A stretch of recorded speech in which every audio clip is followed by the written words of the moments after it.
bonjour à toutes et à tous. On savait depuis longtemps que ce qu'Israël fait à Gaza, c'était l'avant-garde de la marée brune qui déferle sur le monde. Et on en a très rapidement la confirmation. Il n'y a aujourd'hui plus aucune limite. C'est la loi du plus fort qui s'applique partout.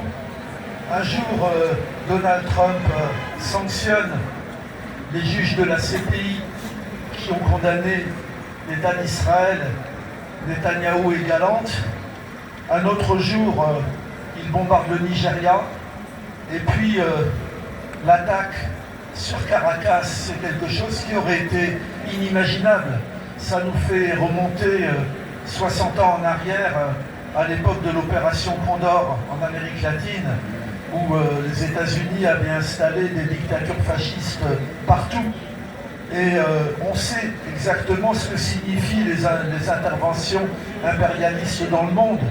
Ils ont attaqué l'Afghanistan, quel est le résultat?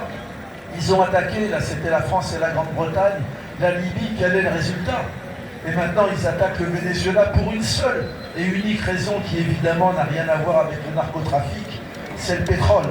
C'est-à-dire qu'aujourd'hui on a les oligarques les plus déchaînés qui vont se précipiter sur les richesses du monde pour essayer de les piller. Et je vais revenir à Palestine-Israël. Le plan Trump, il date du 29 septembre, il y a un peu plus de 3 mois. On savait d'entrée que c'était à la fois un plan de dépossession totale des Palestiniens de leur propre avenir et que c'était un plan de réoccupation de Gaza.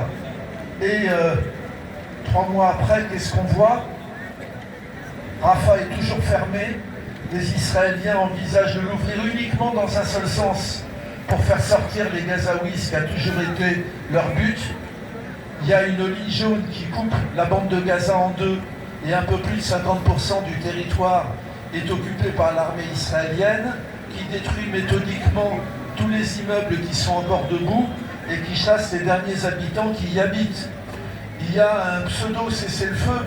Le pseudo-cessez-le-feu, c'est quand même 400 morts civils palestiniens depuis le 29 septembre. Et c'est plus de 1000 morts en Cisjordanie depuis 2 ans, où que je sache, il n'y a pas eu de 7 octobre. Et aujourd'hui, ils ont passé la vitesse supérieure. Ils viennent d'interdire 37 ONG.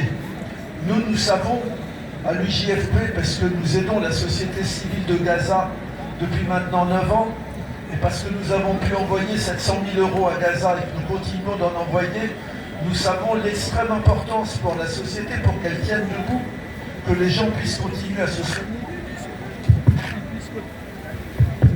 qu'ils puissent continuer à manger. Or, les 37 associations qui sont définies par Israël comme des complices du terrorisme, puisque c'est de ça qu'ils sont accusés, ils en ont Médecins du Monde, Médecins sans frontières, CARE, l'OCHA, Oxfam, Handicap International, des célèbres terroristes, je suppose que c'est avec les cannes qu'ils attaquent les soldats. Et donc, il faut savoir quand même qu'on va aboutir à une situation à nouveau de famine organisée et de nombreuses personnes qui vont mourir faute de soins.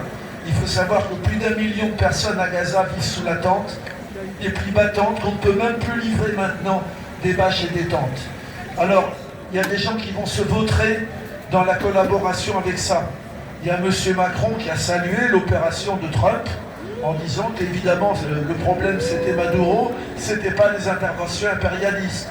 Il y a le ministre des Affaires étrangères français, M. Barrot, qui a déclaré quand quelques pays ont dit qu'ils allaient boycotter l'Eurovision, nous ne boycottons personne, nous sommes contre. Bien évidemment, ils n'ont pas boycotté la Russie, ça se saurait. Donc on a aujourd'hui en face de nous des soudards. Et bien, il faut le savoir, même si on n'est pas nombreux, on a la dignité. Nous sommes le droit. Nous sommes aujourd'hui le seul avenir de l'humanité, qui est de respecter le droit international, qui est de respecter les droits humains les plus fondamentaux. Et même si on est minoritaire, on continuera et on se battra jusqu'au bout. Ouais.